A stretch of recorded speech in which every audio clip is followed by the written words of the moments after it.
Waheguru Ji Ka Khalsa, Waheguru Ji Ki Fateh. Thank you to everyone who's joined us for another discussion brought to you by the Panth-Punjab project. The Panth-Punjab project is a collective platform for a new generation to analyze the context we exist in and map out the networks of power mobilized against us so that we can mark the signposts on our path towards collective liberation. Currently, we have 4 parts to our ongoing discussions where we've been inviting various guests from all over the world to speak to these important subjects. This is our first discussion in our series of discussions where we will be looking at building solidarity, and these series of discussions are called Towards Liberation. We began with conversations around the siege of Delhi, and then our conversation moved towards Rising Punjab and this idea of Chardi Kala. And we also have been speaking about the annihilation of caste, and we will be revisiting these individual series as our conversation and our collective struggle takes different turns. Today we're joined by Professor Ather Zia, and we will be speaking about the struggle in Kashmir. And Kashmir is globally acknowledged as one of the most militarized zones in the world. And Kashmir represents one of the clearest examples of Indian imperialism and state violence.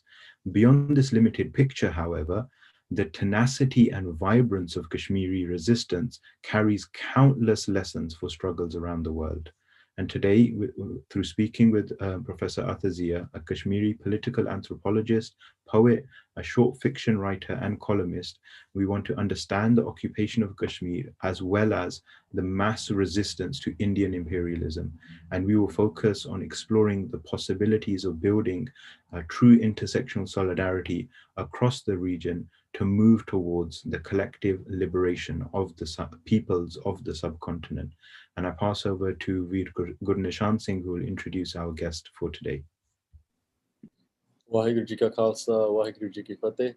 As Shamsher Veer has mentioned, our speaker for today is Professor Ather Zia, and she is a political anthropologist, poet, short fiction writer, and a columnist. She is an associate professor of anthropology and gender studies at the University of Northern Colorado, Greeley. Ather is the author of Resisting Disappearances, Military Occupation and Women's Activism in Kashmir, and co-editor of Can You Hear Kashmiri Women Speak, Resisting Occupation in Kashmir, and A Desolation called Peace. She's published a poetry collection, The Frame, and another collection which is forthcoming in 2021. Ather's ethnographic poetry of Kashmir has won an award from the Society of Humanistic Anthropology.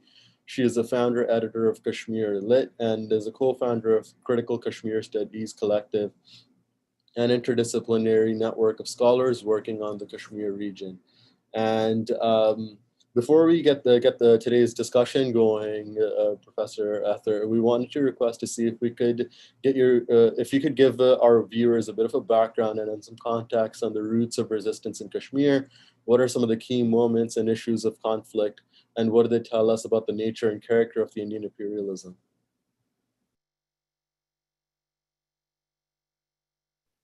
Thank you so much. Thank you so much, Shamsher, Gurnishan, and Panth-Punjab for inviting me and for that introduction as well. I think this is such an important moment in the conversations that we've been having to see the overlaps and collaborations of discourse that we can have to understand the nature of Indian imperialism, which has been hidden for so long that it's very hard to convince the rest of the world that there is new imperialism, that there is neo-colonialism that has been happening right from the inception. And it has a bearing on peoples from Kashmir to Punjab and also beyond, like looking at the heartland of India right now with the kind of what they call as guerrilla insurgencies happening. So I think all of these are connected and we need to have a conversation on that. And just talking quickly about, do I have 10 minutes to sum up and give the update? So the key moments I would say for us to understand, and for those of you who are in the audience and do not know much about Kashmir, I would say that we have to start shifting our lens. And the reason I'm saying we have to start shifting our lens is that we try to understand each problem happening inside India. And for lack of a better frame, like inside India, by inside India, I mean the states that have been even forcibly integrated with it. We usually use the lens of democracy, and then we look through that. And I think people who look at Punjab, who have experienced Punjab, who have experienced Kashmir, would urge the rest of the world to really shift lenses and start looking at India as a neo-colonial power. I know it's very hard. From 1947 onwards, because of the Nehruvian ideology, which was really permeating India for the first, let's say, a decade, it's kind of seen as this post-colonial nation which has been fighting a resistance for like long years against the British rule, and then the kind of nation that they tried to create, which was based on these secular ideals. But we all know how secular it was. It was never, I mean, Gandhi was killed the moment, and Gandhi, for all his shortcomings and all the obfuscations that are around his person and that are also coming off right now, I feel his assassination also has a lot of lessons for the kind of India that was already in formation in that present moment. So thinking about Kashmir, what are the key moments? I would say, let's think about 1947 and not think that Kashmir was created in 1947 as a dispute. So for that, our frame should shift to 1931. In 1931, 13 July, what happened inside Kashmir was that there was an uprising. There was people rebelling on the streets. They were protesting. And then 22 Kashmiris were killed who were fighting to unseat the monarchy at that time. And the monarchy at that time was by this warlord group, the Dogras. They were ruling Kashmir, and that they had British paramountcy on them. So which means Kashmiris were ruled twice. One was by the Dogra warlords, and the second was the British who were sitting upon them, upon the Dogra warlords. So the reason I'm asking us to think about 1947 not as the starting point, but 1931, is that will give us an understanding that Kashmir is not a territorial dispute between India and Pakistan. There is a third party to the dispute, which is the most important stakeholders, and that is the Kashmiris themselves, who have been looking for sovereignty. At that time, they were talking about ousting the Dogra ruler, but they were also talking about having some sort of a constitutional democracy, where the monarch would be something like what happens in Britain at this present moment. You have the monarchy intact in some ways. So trying to figure out how is it that the society can be made more egalitarian, because it was a monarchical rule, and it was a very despotic rule in which the majority of the Muslim population, they were on the receiving end of the very tyrannical laws that were in place. So that's one key moment that I would ask our international audience, people who are newly interested in Kashmir and have not known much, but are seeing Kashmir through the perspective of what India has for the last 72 years planted in the international conscience. And that's a couple of things. One, that India is the largest democracy and it's a secular nation. And I think we have to look past that. India in Kashmir is playing politics of democracy. It has weaponized democracy. It has utilized the tools of electoral politics to tell the rest of the world that Kashmiris are taking part in elections. That's democracy. But that's not true. We have to understand the nature of that electoral democracy. Like, how did it even begin? So that's one frame shifting we have to understand. We have to start taking into cognizance. And then there are other key moments. The other key moment for me personally is 1971. 1971, why? That's because we had the Shimla Agreement happening between India and Pakistan that technically ended the Kashmiri movement for plebiscite. Because now it became a problem, it became an India-Pakistan problem. If you see historically, Kashmir is registered as a Kashmir question on the UN agenda. It later on became an Indo-Pak issue. Before that, it started as a Kashmir question because Kashmir was a principality of its own, just like Punjab was, just like the 750 states in the kingdoms and princely states in British India were.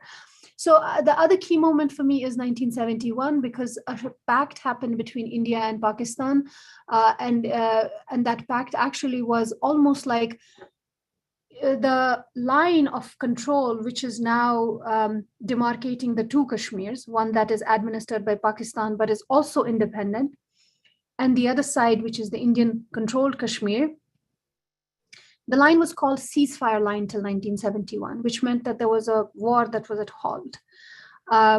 That was converted, that nomenclature was converted to line of control. And it technically, to a lot of Kashmiris, it meant that that part is with Pakistan, stays with Pakistan. It's some kind of a truce between the two countries. And Kashmiri voices were essentially sidelined with the change of that nomenclature and with the kind of, but one thing that they did at that time was that no country is going to unilaterally change the status of Kashmir. That is part of that Shimla agreement. So for me, that stands out as a key moment because that really essentially criminalized any movement for plebiscite, any movement for independence. After that, you kind of see the thrust towards any kind of, all kinds of repression happening inside Kashmir, initially through taking out the voices that were speaking for plebiscite, but later on, it kind of becomes that anyone speaking for resistance, it doesn't even exist after 1971. It starts receding and receding and receding. And people think that a lot of Indian narrative talks about that time as maybe Kashmiris coming to terms with the fact that that they probably will integrate with India. But that is not, that's a cosmetic piece that was there till 1984 and then 1989 when the movement blew up in armed struggle, so to speak. So the third key moment is 1989 when the armed resistance actually began. A lot of people like to think, especially in India, they like to think, okay, because there was this one party that wanted to fight elections. It was called Muslim United Front. These were people who actually had been politically delegitimized for many, many years, and they couldn't speak about independence. They couldn't speak about plebiscite. So they didn't have any platform because everything was criminalized. So they decided to fight elections. But because the nature of elections in Kashmir has always been rigged towards client politicians who side with India, this party was routed. But routed not because people didn't vote for it, but because the elections were rigged as usual. And then these people were actually put in jails. And a lot of people in India, they think democracy wasn't given a chance. That's why militancy or the armed struggle broke out. But I would like to bring the audience's attention to the fact that it wasn't because democracy wasn't given a chance. It was because democracy never existed inside Kashmir. The voting or the elections that were happening in Kashmir are illicit from the very get-go. Because in 1951, when a client politician entered into a truce with India and established the special status, and I like to call that person a client politician for lack of a better word, to make people understand that these were people who were already in cahoots with India. They were siding with India and they were Kashmiris. There was a section of Kashmiris, a political party that heavily sided with India at that time, but it was all predicated on the plebiscite, which never happened. And that election, the first election that happens in 1951, United Nations asks India, like, how is it that you can hold elections in a disputed territory? And India says that this is only for governance. The plebiscite is still on the table. So that's the beginning of, quote unquote, the electoral democracy inside Kashmir. And in 1987, we see it kind of completely annihilated because of the Muslim United Front, they being routed, they being arrested, and then some people being killed. So when I talked to people who took part in that elections, I said, was it because democracy wasn't given a chance, which is what Indians say? They say, no, it's not democracy wasn't given a chance. As I said, that democracy never existed. They were just trying to find a way to speak about Kashmir's independence and plebiscite movement. And they thought that it would be, the only way was to talk in the assembly, because other forms of resistance were already delegitimized and criminalized. So that's another 1987 to 1989. And the other key moment is 2019, when you don't have a nominally secular party in place, but you have the BJP, the Bharatiya Janata Party, which is connected to RSS, the Rashtriya Swayamsevak Sangh, which is one of the largest militia in the world, and is also based on the ideology of Nazism and fascism and Hindu supremacy, basically. And they want to make India without any, they very bare bones talk about India being a Hindu nation, and without holding any, they don't pretend to be secular. They're telling the world what they want, and they're going for it. And they're also using some technical language and some politically correct language here and there. But in 29, what they did was they completely removed Kashmir's autonomy unilaterally. Now, even if I was not to believe in the Shimla Agreement 1971, it still is illegal for them to do this, because this is a state under dispute.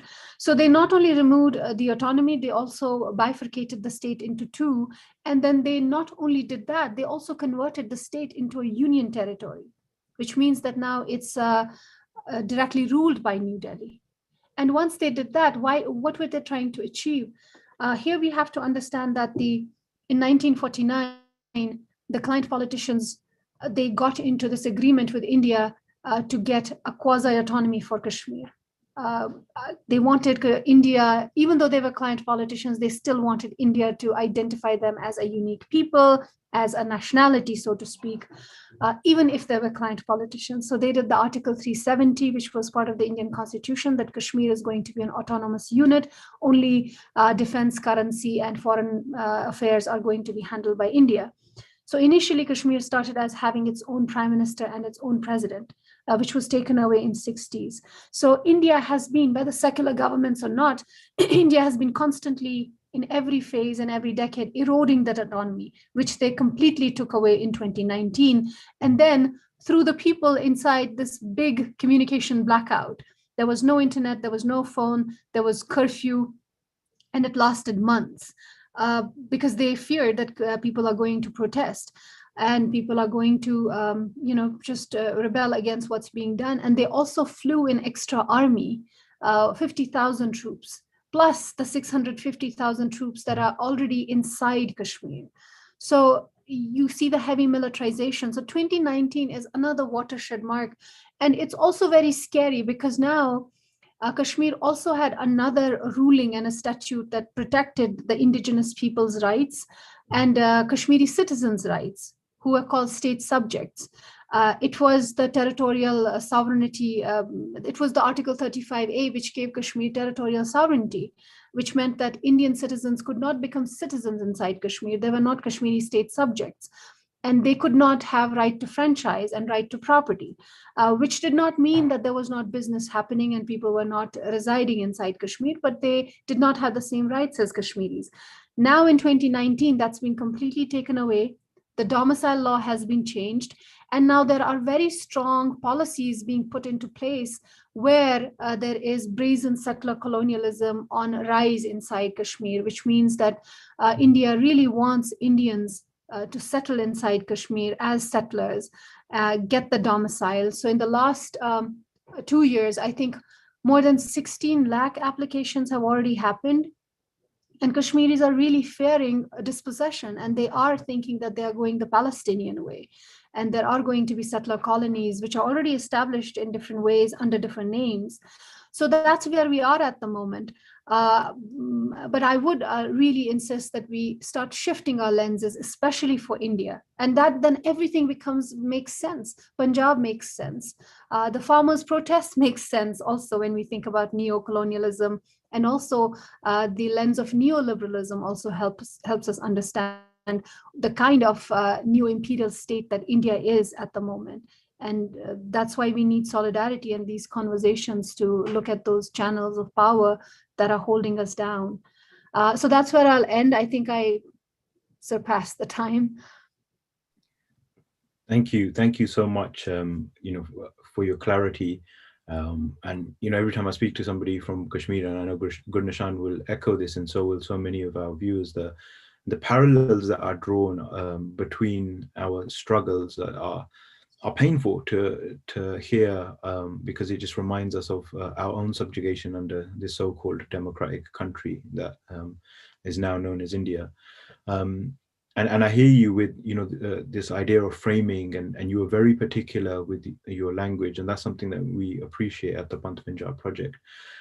If we look at this process of so-called partition, you know, this colonial legal mechanism that was utilized, and we see the Congress's insistence on a centralized political structure, rejecting any minority that doesn't conform to this fabricated notion of being Indian. And it labels these identities as communal. And this celebration of Kashmir joining the so-called republic is seen as a symbol in itself of democracy and secularism, especially under Nehru. Can you talk about how Hindutva and Indian nation building and state building have been intertwined since 1947? And how is Hindutva related to Indian nationalism itself? And what does that relationship, and what relationship does it have with the liberal secular brand of the Congress on one hand, and the BJP Sanghi fascism on the other? Oh, that's a very ambitious question. I'll try to answer some parts of it and hope it comes together. So the first thing that I would want to think about is the Kashmir situation itself from 1947 itself. Like what's been made visible and what's been made invisible. So one of the things that you will hear a lot about Kashmir is Kashmir Lit. It's a word that really makes its entry after 1947 inside the political firmament inside Kashmir. And a lot of client politicians, they use this word to show how secular Kashmir is, how syncretic its culture is. Because, you know, and the reason I start with this answer is, start with Kashmir Lit is because you want to box that. That's been really, really played up regarding Kashmir, as if Kashmir did not have any communal history. And I think that in itself is invisibilizing a lot of things. So let's keep that on our radar. And the other thing that I want to talk about is 1947 itself.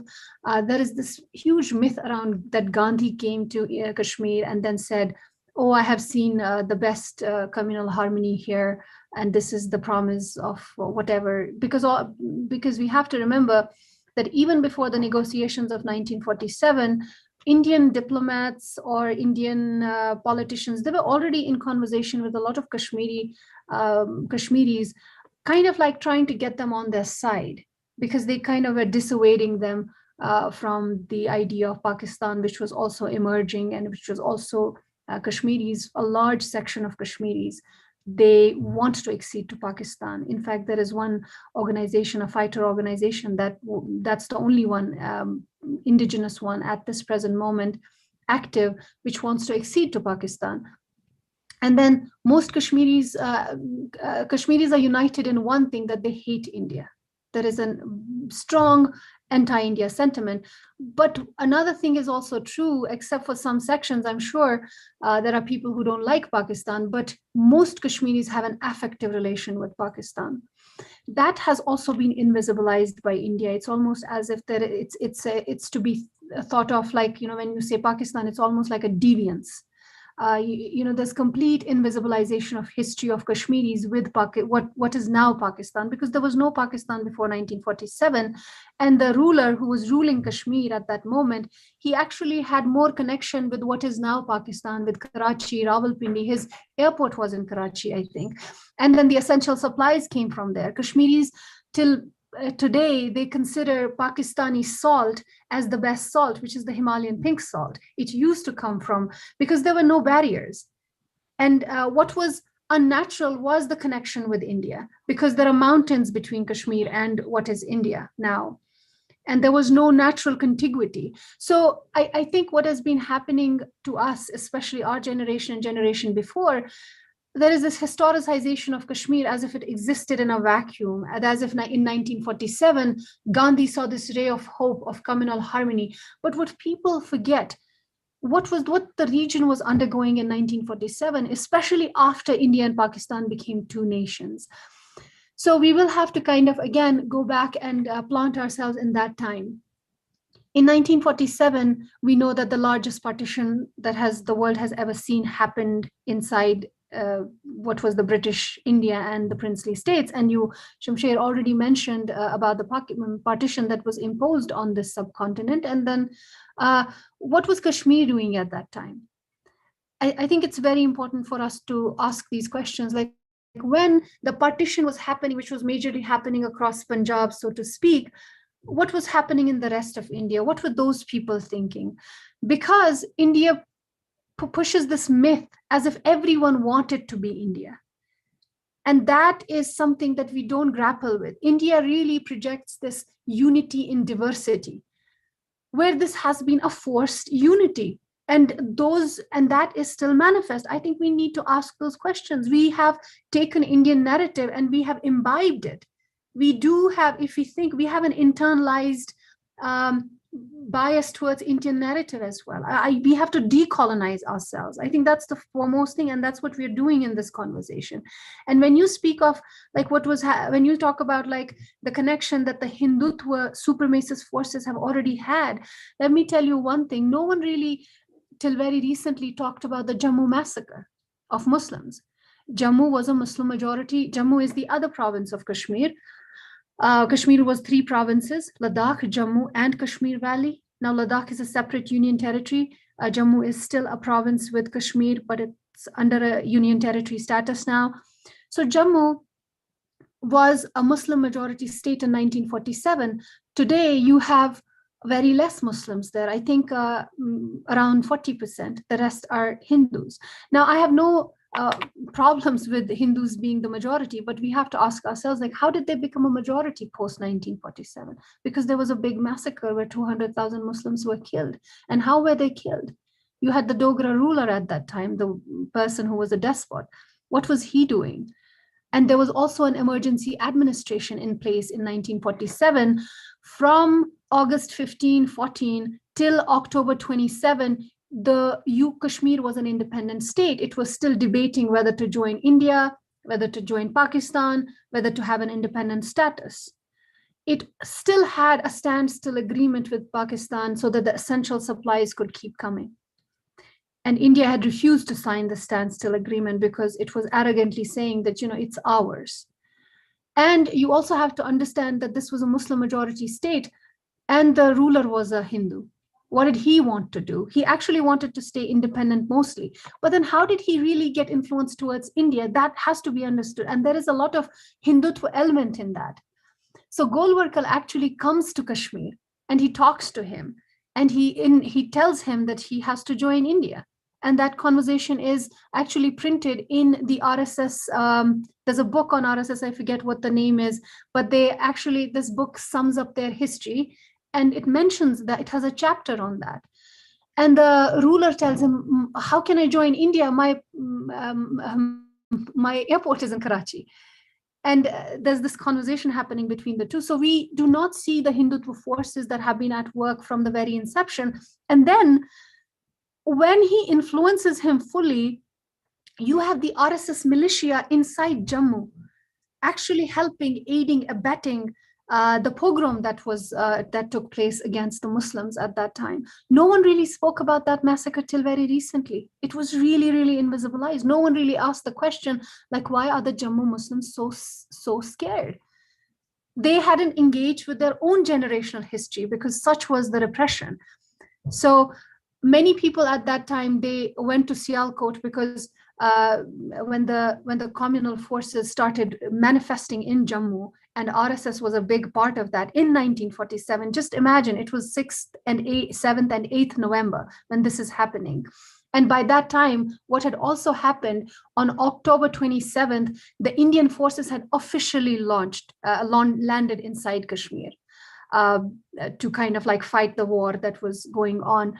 But at the same time, Indian forces had already been in Pathankot and they had been on the Dom, I forget the name of the bridge. They were already there because of the Patiala army that already was present in the region, trying to help. And we also have to think about the linkages. The Dogra ruler was already a relative of the people, the kingdom in Pathankot. All of those, there were those linkages as well. So It's a time which was very, very confusing and chaotic. And India tries to show as if everyone was trying to integrate within what was forming as India.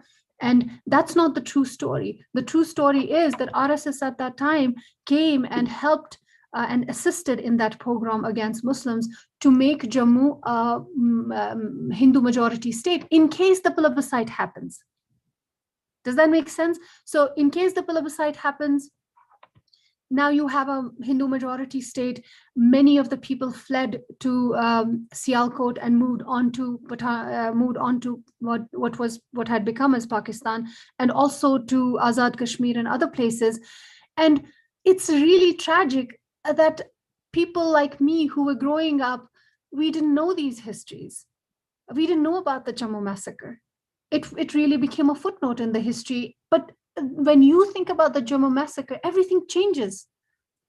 The fact that India is a secular state trying to imbibe Kashmir into its geo-body because it wants to become secular is really busted at that very moment, because you're creating this narrative that we also have bought because they have taught us that history. You know, when Kashmiris in the 70s, in the 60s, and in the 80s and 90s, and even now, the kind of history we are studying is Indian history, is the Indian narrative of how they see their freedom struggle. And that's where they kind of annihilate all other struggles into their struggle, as if other struggles didn't exist. So I think that's what we need to kind of go back to and think that RSS is not 2014 issue. RSS is not 1991 issue.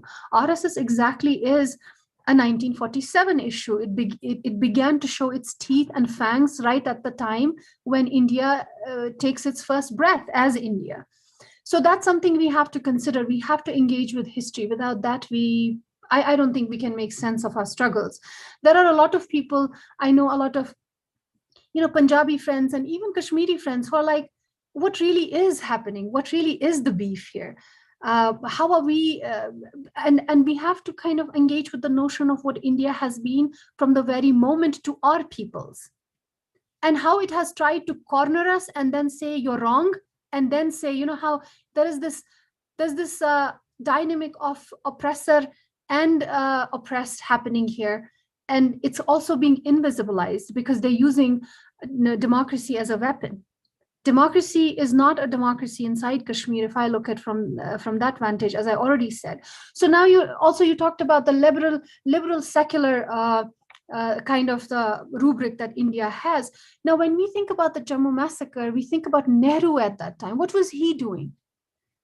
What were the secular people thinking about? So they actually knew that this pogrom was happening and they kept quiet. And they tried to, and the emergency administrator at that time, who was really considered as a visionary by Kashmiris, but in hindsight was the biggest client politician.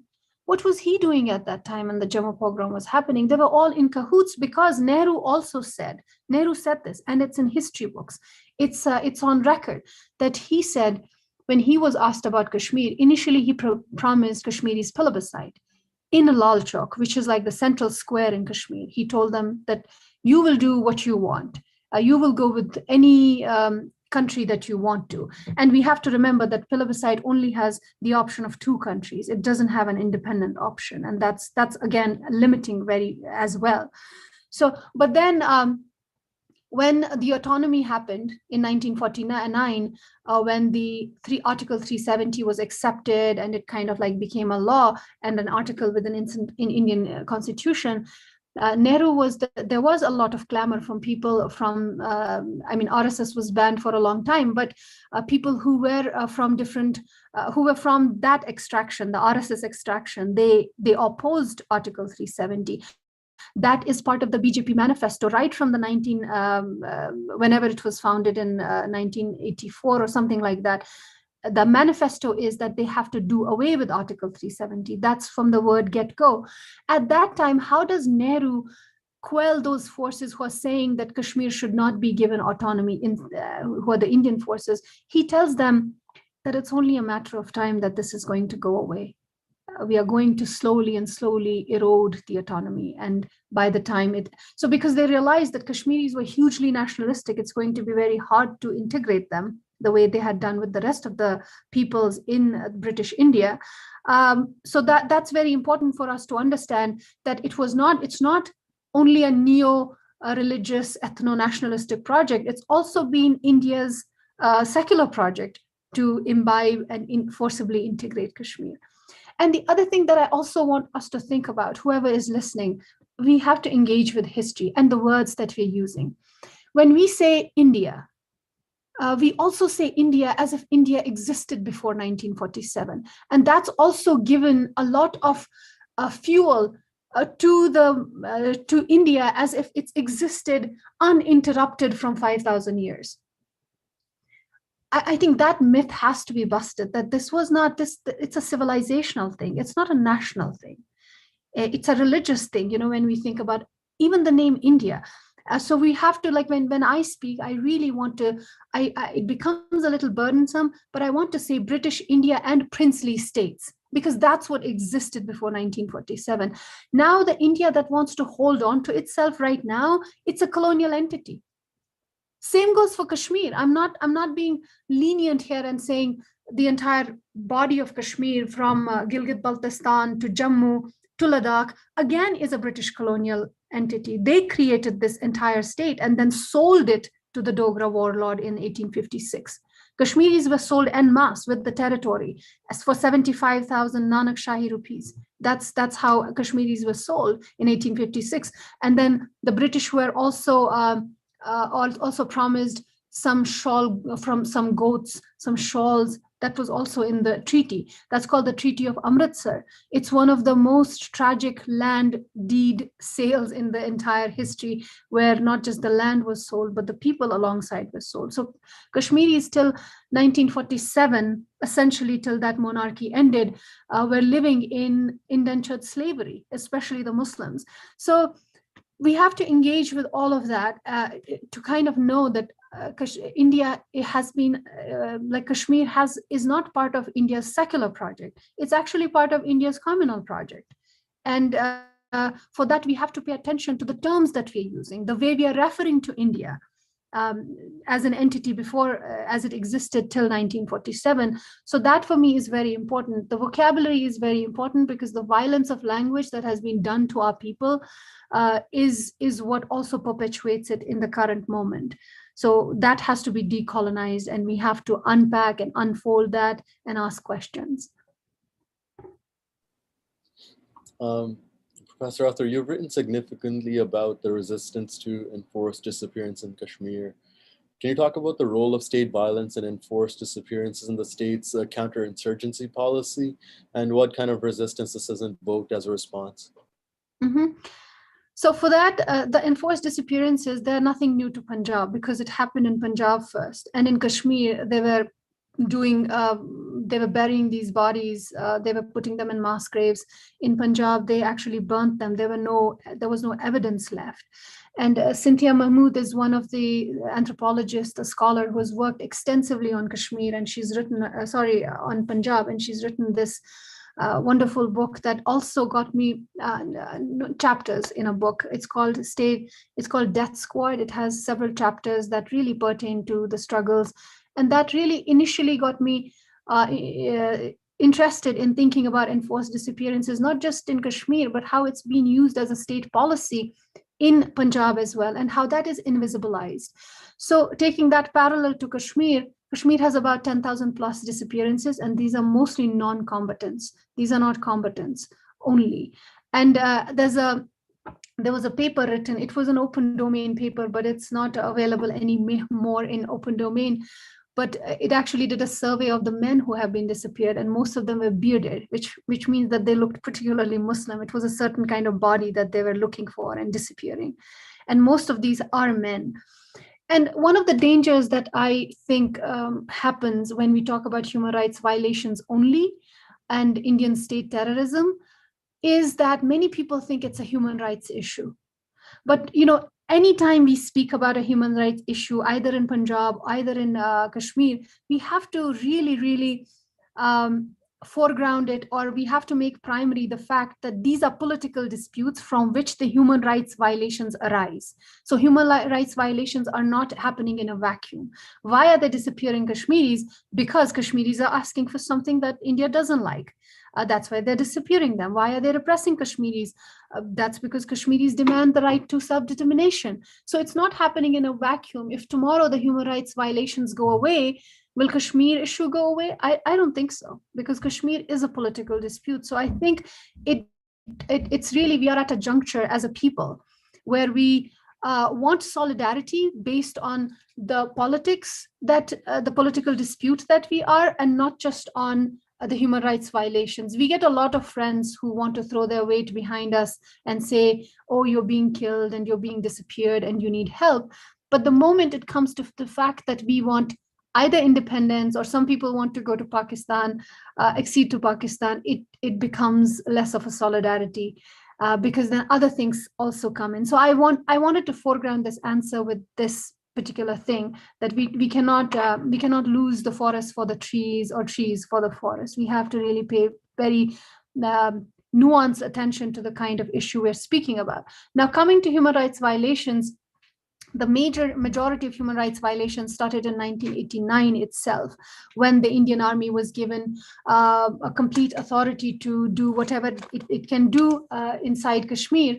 And how did that happen? It happened through the Armed Forces Special Forces Act, which is part of the colonial, and that should also kind of introduce you to the colonial heart of India. That by Indian scholars has been called as part of the colonial constitutionalism that is still present in India, which allows it to become dictatorial, even though it calls itself a democracy. So if you think about the states in the Northeast, they have had AFSPA imposed on them even before Kashmir, I think. And they have had, because they have been restive as well, they have been agitating and having resistance against India for the longest time. So that translated to Kashmir as well. And AFSPA is the Armed Forces Special Forces Act. It's called AFSPA for short. It's AFSPA. So AFSPA was imposed in 1991, and it's imposed only after you declare a state has failed to govern itself, when the state machinery fails. What does that say? That from de facto, like if you have AFSPA in the region, imposed on the region, and the region is also considered as disturbed area, because first you have to declare the region disturbed. So you do Disturbed Area Act. That's what the Indian law proposes. And then you do the AFSPA. So both of these laws are prevalent in Kashmir, and they're very draconian. So by the dint of the fact that army is suspicious, it can shoot you, it can kill you, it can disappear you, it can maim you, and no one is held accountable. And that's what's happened till date. So all the grave human rights abuses that army and the government militia, other forces, and the militarized Jammu Kashmir police has done, that has been under the rubric of AFSPA, because it's protected by that law. And the army calls the AFSPA its holy grail. It calls it its sacred book, and it says that it cannot operate inside Kashmir without that law. What does that mean? What does that even say? That says that we need the license to kill. And that license to kill has killed many Kashmiris, both combatants, non-combatants, and it's also allowed India to use disproportionate forces against the protesters. So I think that's where the disappearances come in. In the 90s, it was one of the major ways in which the state was punishing people. It was disappearing them. But then the techniques changed. Like in the 90s, it was the disappearances. Then came the 2000s, where you had the start of pellet guns, and people were being mass blinded. By the time it was 2010, people were actually mass blinded. And by the time it was 2016, you had so many mass blindings inside Kashmir. And then, of course, not just disappearances, you had rape was used as a weapon of war, and many Kashmiri women, we don't have any numbers because not all women report this, but there are some major cases that tell us how grave the problem is. So then you have all those, and then you also have fake encounters happening. So disappearances that I majorly worked with was, for me, it became a window to speak about the political dispute of Kashmir, not just what happens, but it allowed me to speak about the political political dispute, human rights violations, but then also the resistance that is offered by Kashmiris, and how does that resistance look like? So now resistance always is not like armed resistance, like India wants to tell the rest of the world that everything is normal inside Kashmir. So that book actually tells you how resistance is an everyday fact of life, how it's cultural for Kashmiris, how resistance has become part of their very DNA, and how do they resist in small ways because there is so much repression. Today, as we speak, I'm able to speak because I'm in the West, but if I was back in Kashmir, there is so much silencing that has been done. Even censorship has been institutionalized inside Kashmir. Journalists can't write what they want to write. So that book and the work on disappearances, while it talks about disappearances, while it talks about the state terrorism that has happened and that is happening, it also gives us a chance to ask a simple question. How is it possible that a country can call itself a democracy and still disappear people and still kill people? Like, what is the problem here? So I think for international audiences, that question becomes interesting. It kind of like makes them want to know more. And that more is that Kashmir is a political dispute. It is a neo-colonial issue. It's not a post-colonial issue. It's a neo-colonial issue. And that's something that we need to consider when we are thinking about human rights violations as well. Yeah. Thank you so much for that response. It's incredibly powerful. So moving the discussion forward slightly, when we look at the struggles that exist within the confines of the Indian state, in the Northeast, in Kashmir and Punjab, we see these clear patterns in terms of how India deals with dissent and self-determination through repression and state violence. And it makes insurgency necessary because India completely eliminates any space for democratic organizing or any space for people to even frame conversation around their liberation. And it represses these movements through genocidal violence. And it's almost as if India as a colonial project has perfected this model through its experience, through the continuation of colonial violence, of the structures that India adopted and made its own and rebranded and repackaged. And so when we look at these respective movements, we've seen how they've been dealt with by India and by us conceptually as separate silos. Can you talk about the need for the abolition of India itself as a project that requires our collective participation for our collective liberation? Is it possible to have a free Kashmir, Punjab, Nagaland as long as India continues to exist as a political entity? I think the answer can be very simple and very complicated. Complicated because we are living in a world where you have these right-wing governments on the rise and how they are really throwing their weight behind India because India is a huge market, so to speak.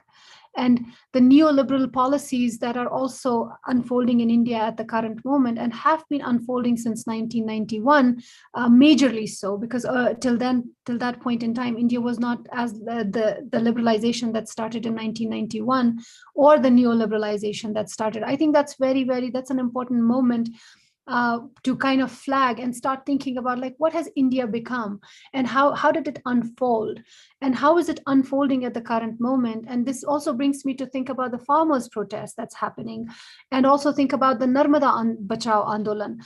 All of those things, these are intertwined and we cannot, it's very important for us to understand a couple of things here. And I'm not trying to say that, I'm not trying to look kindly at India, at the kind of vicious force it has become. But we need to understand that India is not only its own project as a country, it's also a Western project. It's a Western neo-colonial imperiality at work. They want that market. They want that ethno-nationalism there.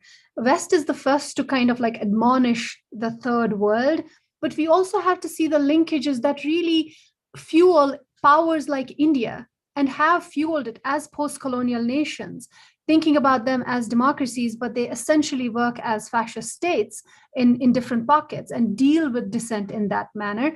So we also have to kind of draw that linkage with neoliberal states. We have to draw those linkages with the powers maybe that sit in Britain, that sit in the US, that want that market. Let me give you an example why I'm looking at this linkage. So India needs to open up Kashmir.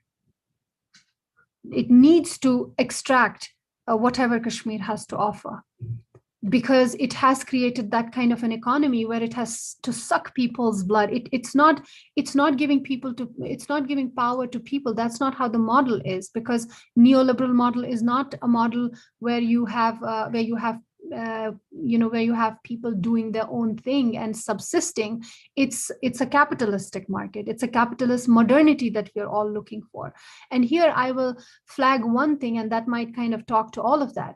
How did it become so easy for the rest of the world to see Kashmir being stripped of its autonomy, even if that autonomy was a coercive thing that was done between the client politicians and India? India spoke in the language of development. It said to the world that this autonomy is really an impediment to the development of Kashmir. And then they used another word that the neoliberal economies really like, which is gender discrimination. They said the autonomy is gender discriminatory, and we are trying to do away with these. And it's also facilitating terrorism. So these three things should really tell us, the kind of linkages that we are looking at and the kind of neo-colonial project that India is. India is not a post-colonial nation. I think that's what we need to really underline. It's a neo-colonial project, a Western neo-colonial project. So they need all of these, and I sometimes think of it as a contraption. They need this contraption because it needs the market, and it needs to open up all the markets. What's happened to the farmers in Punjab, even through the Green Revolution, the little bit of prosperity it brought, and then the ruin it's bringing. And that's how I feel like at this present moment, it needs the market that Kashmir is. It needs its extractive economy to go into Kashmir, to open it up, and that's what it's telling to the rest of the world. It's saying we're developing it. So there is a critique of development, the way the development is happening inside Kashmir at the moment, which is disenfranchising, dispossessing local peoples, and giving the rights to outsiders who are connected with the corporations. So that's essentially what's happening inside Kashmir. It's a new market, basically. And it's kind of packaged within this ethno-nationalist debate and ethno-religious debate. Ethno-nationalist rubric, not debate. That's how BJP packages it.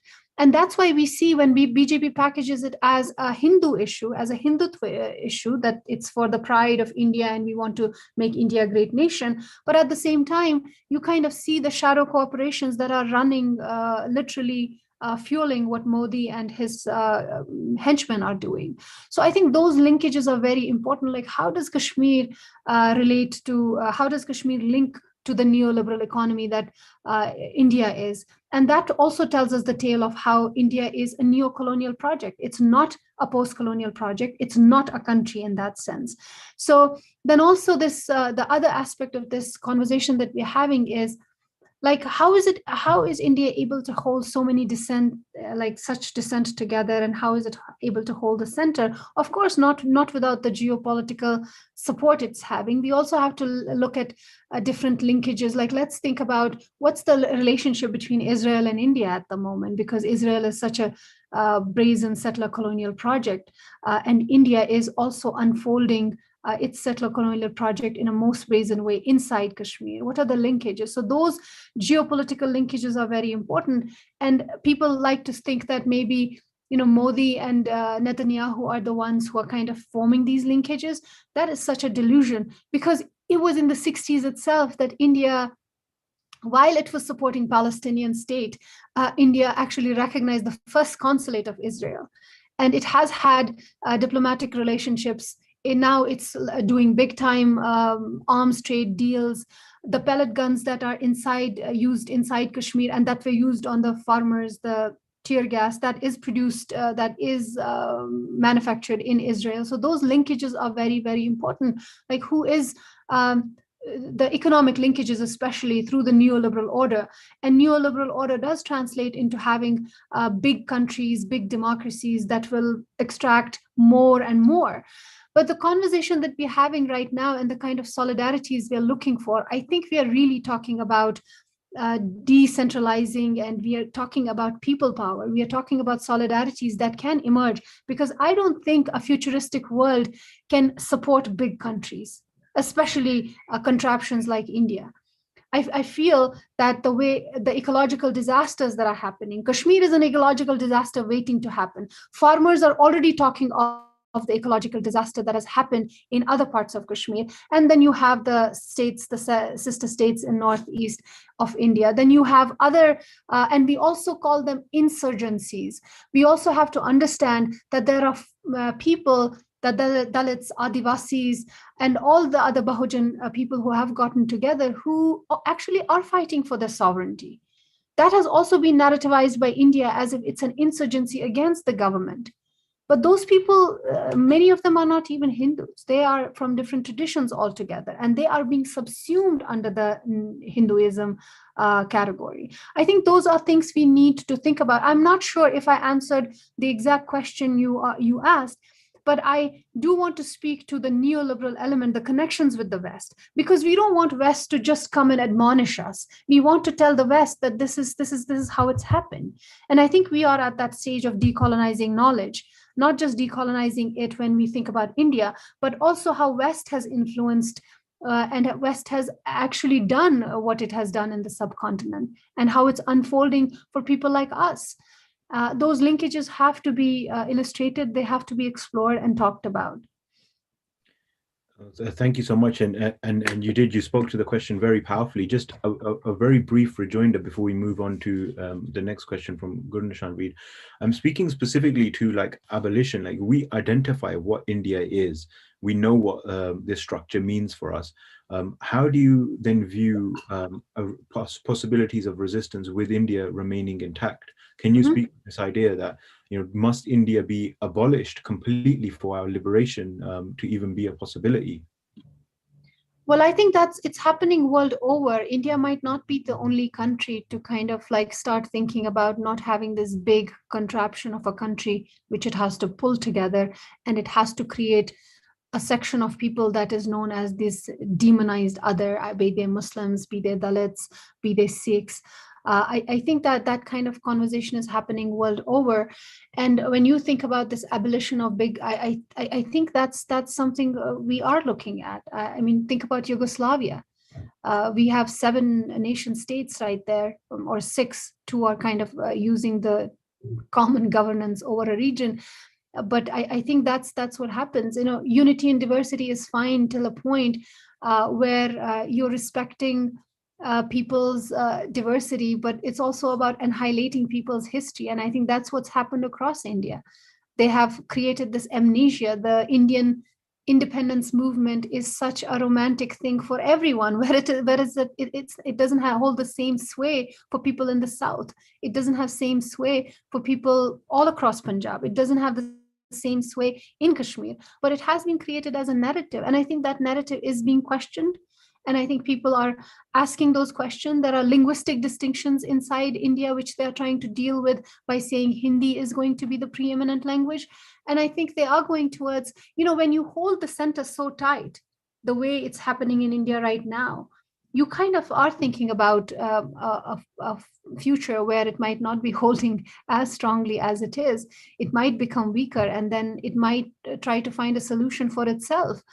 So that's one possibility. The other possibility is that the world is changing towards people democracies. I think we're already having those conversations. And there might be, I think one of the biggest one of the biggest frame shifters is going to be environment. It's going to be ecology. And most of the states in India right now are crying because they are ecological disasters. And that is going to push the debate further. So I think even if the neoliberal forces at this present moment kind of predict that this is going to be a contraption of a country holding the center together and pulling these people together. But the way as an academic I look at it, I look at the movements that are happening here in US, in this settler colonial state, and the indigenous movements that are happening for sovereignty of peoples. I feel the odds are in favor of people who are seeking that we have smaller principalities and not big nations. And India also needs to think creatively. So I don't know if it's going to be something major of a balkanization, what that is going to look like, or it's going to be an amicable federation that's a federation of I don't know, like a South Asian continent kind of a thing. So I don't know how it's going to look like. But as of now, thinking about India, the way it's looking at it as its country, as the country, I want to draw your attention to one of the poems that an army man several years ago, I'm writing a paper on it, but the edited volume is not published yet.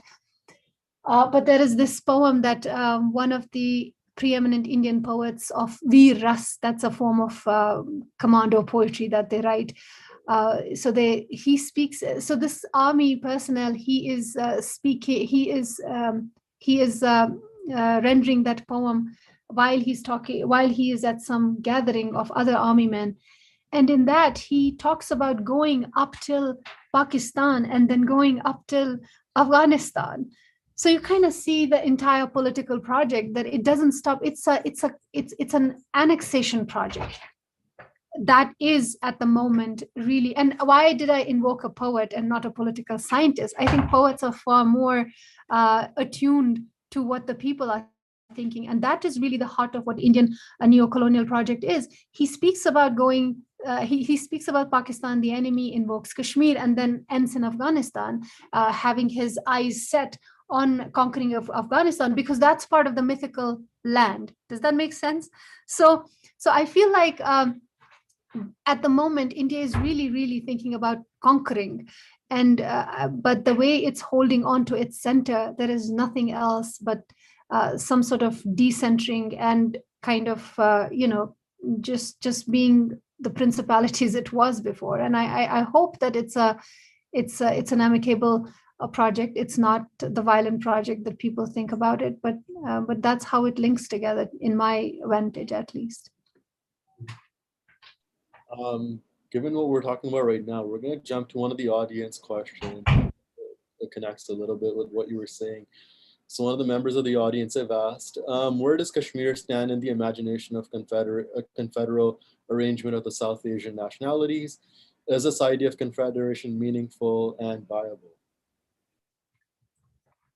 You mean the thing that I talked about, like having these principalities? Is that what the confederal arrangement of South Asian nationalities means? Well, it could be like, how it was before. I mean, before 1947, everyone had of course, there were monarchies and small principalities, and there were all kinds of satraps and stuff like that. Of course, that's going to change. It's going to be more provincial democracies where it's people who are kind of having charge of their own indigenous resources and their territory. And that's how I see it, and that's how Kashmir is going to. And I know that there's a lot of Islamophobia around Kashmir as well, which has really gained momentum post 9/11. And whenever early on, Kashmir was not seen as a terrorism issue, but now it's very easy to label Kashmiri resistance fighters as terrorists, calling them insurgents, whereas we also have to think about in terms of rebellion, not just insurgency, not this against the government, but this rebellion against an occupation. So it's become very easy. So that part is there. Like when people say, oh, these are fighters that have been helped by the Pakistani army, and there's a lot of Islamophobia also going around that. And Kashmir has to really, Kashmiris have to prove their secular credentials before someone can give them their solidarity because they're Muslims. And I think that's something that we have to work through. And when I think Kashmiris are progressive, modern enough to envision themselves as part of that confederal arrangement, whatever that's going to look like, where everyone is included, I I think that's where most people are going towards. If you're not pushing people into a corner, if you're not telling them you're the demons we think you are, because right now, in Indian imagination, the Kashmiri is a killable body. And that killable body has a certain face. It looks like it has a beard. It also has, coal in their eyes. It has a certain set of a dress. And the reason I'm saying this is because in 2013, it became very easy for India to hang a Kashmiri man based on circumstantial evidence. And then the Supreme Court said, oh, we are killing him because of satisfying the collective conscience of India, because he was he was not implicated. He was caught in this conspiracy case of attacking the Indian parliament. And it became very easy for Indians to take that hanging, that capital punishment of a Kashmiri. And that has happened in 1984 itself. Another Kashmiri was hanged. So the reason I say this is that there is a certain Islamophobia that we also have to work through, even with people who are offering us solidarity, where we have to doubly prove that, hey, we're not going to become, quote unquote, the Sharia state. And when we say Sharia state, I also think that there's so much Islamophobia with that term. Like, what does that even mean in the most progressive sense, in the most modern sense? Like, is it so bad? So, those are conversations we need to have. But in that Confederate arrangement, so to speak, this visionary arrangement, I would think that Kashmir would want its own syncretic space, because Kashmiris, by and large, if you think about just think about the literacy rate inside Kashmir. If you want to take that as a pointer, where are the women? Where are the men? And what is Kashmir doing about its other genders? So that might give you a pointer into who these people are, and how less we have to fear from them if we don't corner them, if we don't put them into a corner and then tell them you're demons and you're terrorists and you're deviants, which is what the label is for Kashmiris these days inside India. Professor Ather, when we look at the Sikhs and Kashmiri, we see that they've had a very radical history of solidarity in the past. And talking about today, where do you see the glimpses of building blocks of solidarity within the subcontinent? And what does a solidarity between resisting communities across the subcontinent look like? And how do you think we need to move forward to solidify those ties more strongly and present a tangible challenge to Indian imperialism and Hindutva? So I think in some ways I answered the question early on, but just to reiterate, I think we have to engage with our histories to know that we are not just a creation after 1947, that there is a sentiment that is within the peoples of having. And then how is it that a nation that was colonizing this subcontinent, they can impose on you a certain statute and say that you have to join either India or Pakistan? Like how do people take those diktats? And how do we reconcile with those histories? And I'm not saying that these are going to radically do something on ground for us, but I think not engaging with these questions is also keeping us from radically thinking what our solutions could be, and also thinking about what are and one of the most important things that I really see arising, not just that these states are really connected in some ways, there is a contiguity that also needs to be thought about. Like, how productive could we be if there were not these barriers that have been put in place? So we have to think about ecology. We have to think about the ecological disasters that Kashmir has been locked into such kind of a geo body right now that we feel landlocked. But technically, it is landlocked, but also it is not if we think about the contiguity with Azad Kashmir. And if we think about the contiguity with Punjab, so to speak. And the reason I'm kind of like talking about these contiguities is that if India is not creating these narratives where we're made to seem dissimilar, where we are made to seem as if we are someone's proxy war, like Punjab was also considered to be a proxy war, so to speak. Kashmir is considered to be a proxy war, which is such a misnomer, which is such a misrepresentation of what these movements are. I feel solidarities, we can form a solidarity by looking at a historical determinants of why our resistances are still ongoing. So that's one. And then one of the most futuristic overlaps and collaborations that can be had is thinking environmentally, trying to use the environmental rubric, like trying to think of environmental disasters and the collaborations that we can have. And, that becomes more important because many people in the West understand that. And many people in the West are really, really putting their heads together, especially as indigenous people, like how we have been robbed by these neoliberal states, how they have robbed us through using democracy as a weapon, and then really holding us to ransom, just like classic colonialism.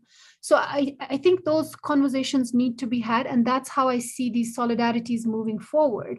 One, engaging with our history and historical determinants, and where we were as people before the India was formed that is ruling right now, the subcontinent, for lack of a better term and lack of a better rubric. That's what it is doing. But also engaging with what are the futuristic debates. And I think we need to tap into those. We need to think how we have been environmental disasters and how we are hurtling towards a future where our peoples will be completely dispossessed, and how that is connected to the extractive economy that India has created inside Punjab, that India has created inside Kashmir and is creating speedily, and how that speaks to the larger environmental debacle that is happening, and how we can stop that by fighting these neoliberal states and by creating a people's resistance as well, which is like intellectual, which is cultural, which is all forms basically. So I don't know, Gurnishan, if that really answers your question, because it's a question that I'm still thinking about. Like, how do we think about these solidarities, and how can we make these solidarities tangible, and how can we also tell the world that these solidarities are not only for the future of these peoples, but future of this region?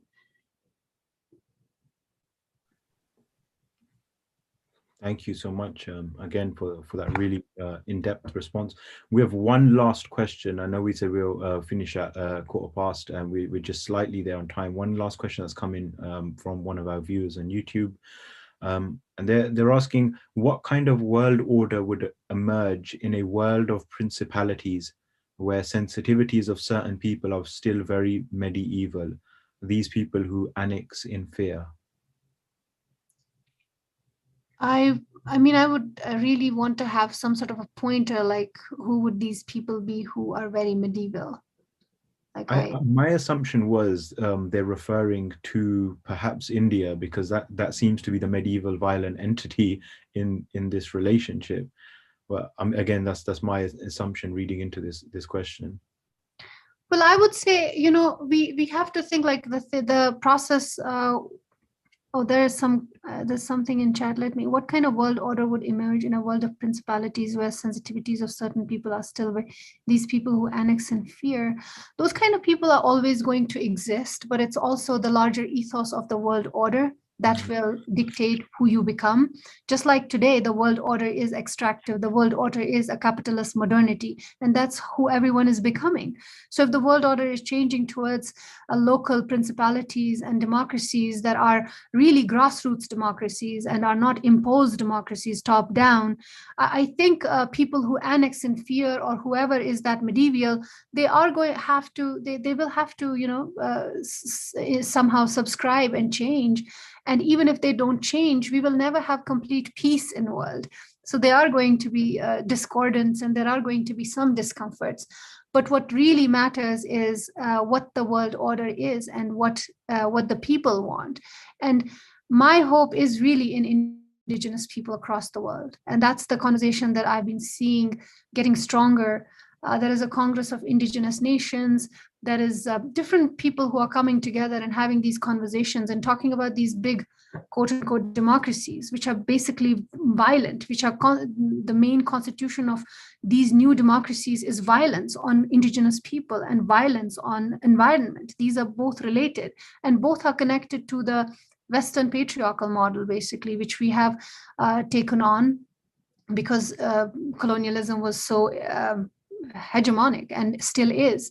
So I think we are going to go the way, when that vision unfolds and when that's going to happen, I think it will be the larger majority which is going to decide how everyone kind of works within that new rubric. And I don't really see that as a utopia. I think the world cannot sustain the way these big countries are running. The environment, the planet cannot sustain unless there is some kind of a miracle that's happening within these economies. And since there is no miracle, the world will have to think about alternatives. And I think we are at the cusp of that. Whether our generation will see that, I don't know. But I think we have to seed that thinking. We have to create solidarities. We have to keep talking. Thank you so much. And before we end at this juncture, I'd just like to thank you so much for your time and your participation today, and for everyone who's joined us on Zoom and on YouTube. Ather, I'd like to hand it over to you for any final thoughts before we close out this discussion. So mostly when I speak to Kashmiris, I say that we cannot be hopeless, because being hopeless is a luxury. Our people don't have that luxury. And our people have suffered so much. There's been so much invisibilization that it's upon us, because we are literate enough. We have kind of experienced world in different ways, which our earlier generations couldn't. I mean, sometimes we are like, why is there a generational shift? Why didn't my earlier generation speak like the way they did? Sometimes, we have to hand it over to them as well and say they sacrificed their voice so that we could get trained enough, we could get literate enough, we could get mobile enough in the world so that we could understand the channels that hold us back, and what neoliberal, we had to experience the West to understand what is happening back in our places. So that's why I say that we have to understand the connections with neo-colonial order and how that is not the future. That's really not the future. So we don't have the luxury to be hopeless. We have the responsibility to be hopeful, and we have the responsibility to engage with our history and also to engage with the future. And right now, the conversation that I'm having with you, this is engaging with the future. And I'm hoping that we continue doing this and continue seeing some effects on the ground where we see people coming together in a more tangible way. So that's where I'd like to end. Just be hopeful, keep talking, and keep writing as well, which is very, very important. Keep documenting. And also foregrounding that these are political disputes. These are not human rights violations. And these are connected to the ethno-nationalist religious project of Hindu supremacy at the moment. Very, very evident. So that those linkages need to be talked about as well. Thank you so much for your thoughts in concluding, and thank you to everybody who participated. Hopefully we can continue this discussion with you, Ather, at some point in the future as well. It was truly an honor to hear you talk about our connected struggles. So ਸਾਰਿਆਂ ਦਾ ਬਹੁਤ ਬਹੁਤ ਧੰਨਵਾਦ। ਇੱਥੇ ਅਸੀਂ ਫਤਿਹ ਸਾਂਝੀ ਕਰੀਏ। ਵਾਹਿਗੁਰੂ ਜੀ ਕਾ ਖਾਲਸਾ।